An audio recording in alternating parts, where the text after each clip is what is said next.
Hello and welcome to Big Smoke Barbecue. This is Ashley and I am going to be cooking something today that I think could be one of the best meals I've ever made. Today I'm going to be doing something that I think could be an absolute game changer when it comes to marrying both smoked barbecue and Italian food together.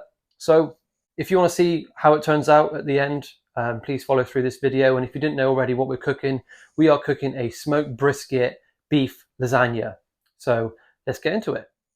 So lasagna has to start off with a sofrito, and you need to use extra virgin olive oil. You don't have to use this one. This is an expensive one, but you can use any extra virgin olive oil you want.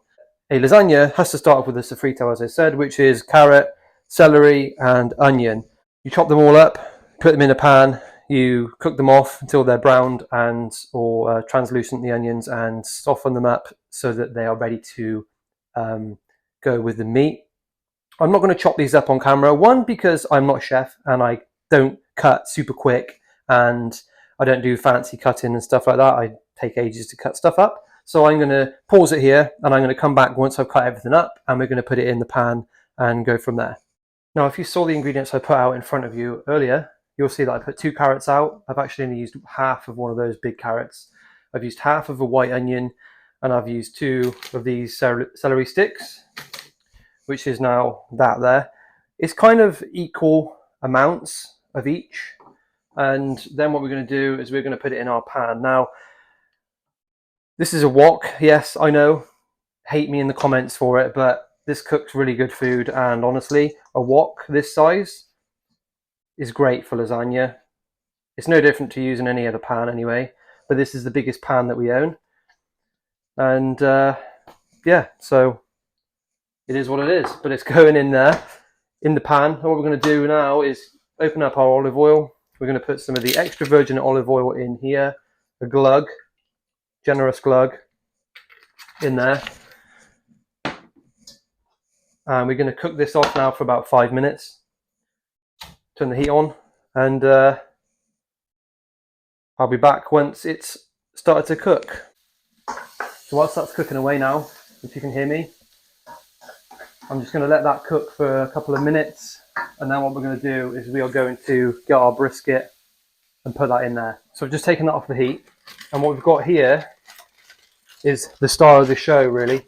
So this is an Australian grain-fed, this is a grain-fed brisket that I cooked up at a wedding last week. Nice bit of fat on there. This is actually the flap of the brisket. And I have a little bit of point as well to use.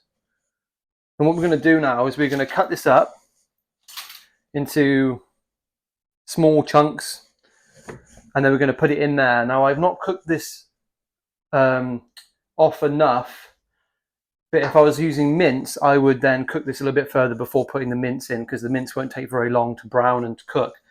This brisket is obviously already cooked. I'm not going to go ahead and start trimming it and firing up the pit and cooking a brisket for 12 hours just to do this. That would be pretty overkill. So any barbecue leftovers you've got, you can obviously put pork belly in there. You could probably put pulled pork in there as well, but beef is what I'm going for. I always use beef mince for a lasagna, so we're going in with some brisket today. So you might not be able to see me doing this, but I'm just going to be roughly chopping this up. It doesn't have to be pretty because it's just going in there and it's going to break down anyway. Probably way too much brisket, but I suppose on another way you could look at it is there always too much brisket? Is there such a thing? I don't know. I am going to put a bit more of this in. I might even just chuck it all in. Please like, comment, subscribe, all that stuff. Everyone has to say it in the videos, but it is true. Please do share it and do like it. Subscribe if you haven't already, because it does help me and it'll make me want to keep doing these videos, because I'm new to all this stuff. And I appreciate it's probably not very good, the quality, but hopefully the food will be a lot better than my editing and my YouTube skills. So we're going to cook this down for a bit and I'll come back once we are ready to add the next ingredient in there. So the brisket is warmed up a little bit. It's not cooked through, but it won't really cook through until we add some kind of liquid in there. And so this is my favorite part, adding in the wine. Now, I don't know if I can show the label, but it's not a cheap wine. It's actually quite well, mid-price really. I mean, it's like £7.50 or £7 a bottle. I love this wine. It's one of my favourites. It's a Cabernet Sauvignon, and I wouldn't normally put this in my food. I'd get a cheap wine, but unfortunately, every time I go to put wine in food, I always put it in the wrong thing, and I always put it in a glass. So we'll just have to drink that one, and then put some in here. So we're going to put some wine in. That pains me to do that because it's such good wine. It's not amazing wine, don't get me wrong. It's not like 20 quid a bottle, but it's still good wine. It's going to get lost in there, really. I don't think you're going to benefit from having a good wine in there. Don't put good wine in food. It won't make any difference. Just use a cheap red wine. Unfortunately, I don't have cheap red wine, so that will have to do. Whack the heat back up and come back once that red wine has reduced and the alcohol is cooked off, and cheers.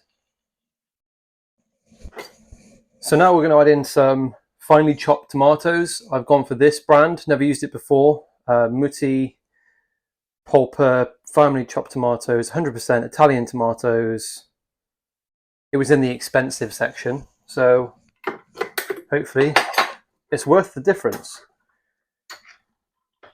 We're going to put that in there. Now, the brisket hasn't fully softened yet, but I think it does need more liquid to actually do that. I'm going to add some water to that in a second. We've also got this, which is passata, expensive, fancy passata. We're going to go in with a bit of that as well, just to thin it out, because finely chopped tomatoes can sometimes be a bit too thick. We're going to mix this around, add some water, and then we're going to cook this off even further and come back once that's done. I would say, if you can afford it and you want to treat yourself, please do go out and buy proper ingredients. It does make a massive difference if you're going to use expensive olive oil and smoked brisket. I mean, this brisket, obviously, I'm not using the entire brisket. That would be ridiculous. 5-6 kilogram brisket lasagna would feed a hell of a lot of people. But a brisket costs me, this brisket in particular costs, on John Davidson's website, this particular brisket costs £136, which is one hell of an expensive lasagna if you are using it for that. Obviously, I'm only using a little bit of it, but that's probably £30 worth, £40 worth of brisket right there, cooked. So, you do need to give this a chance. And I think if you're going to use expensive brisket, you might as well use good wine, although it doesn't really make a difference, to be fair.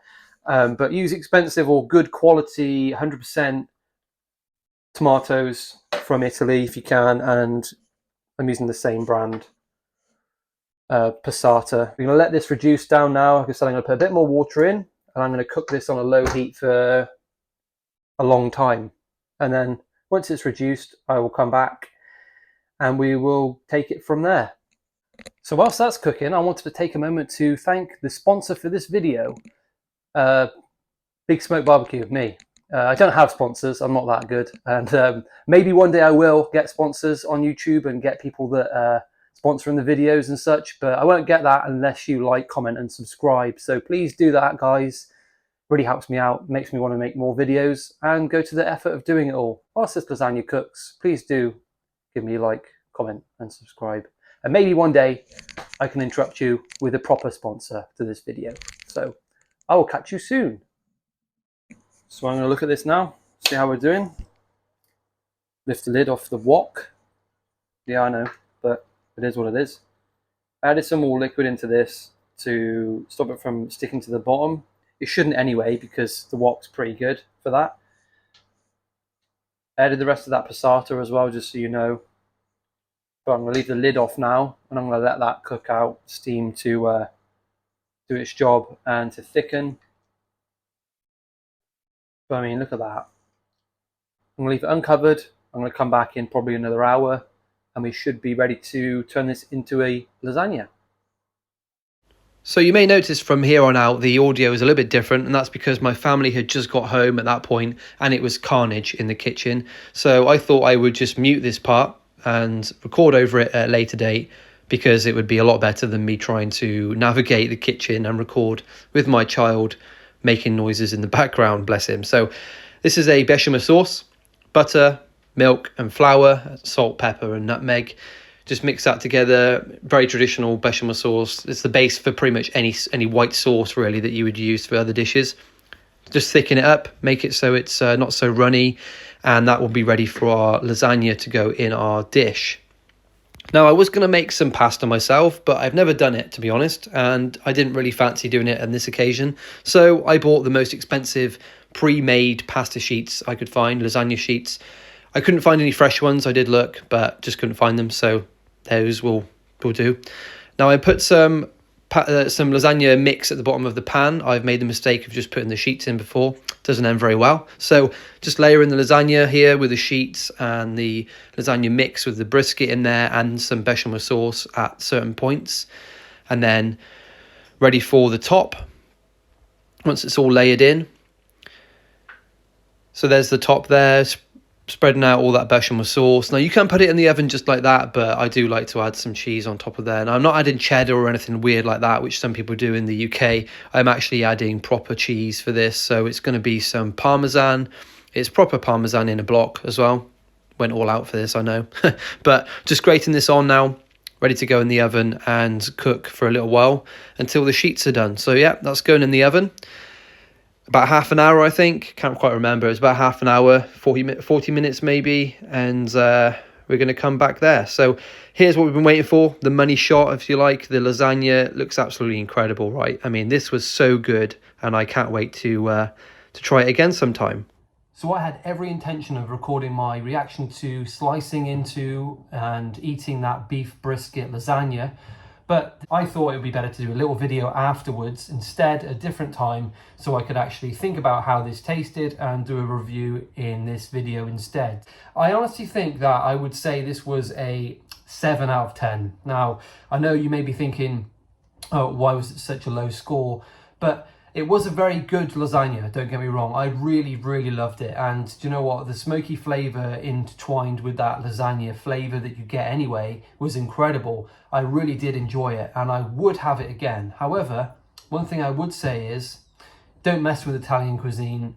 I would honestly prefer to have just a normal lasagna the way I would cook it originally and or ordinarily. I would rather eat that than have the smoked brisket lasagna. And honestly, the cost of that lasagna, if you were to really break it down, that's probably £30 worth of brisket right there that I paid for, plus all the ingredients. It's about a £40 dish, that. So if you want to try it, by all means try it. It's a completely different flavour profile to anything you're probably used to. So if you've got a bit of brisket in the freezer that you've smoked on an offset or Traeger or whatever, and you want to try it out, I definitely recommend it. Something different. Comment below if you're going to try that out. If you do try it out, please do tag me on Instagram at BigSmokeBBQ UK, or leave a comment just saying tried it out, sucked, or tried it out, it's actually really good.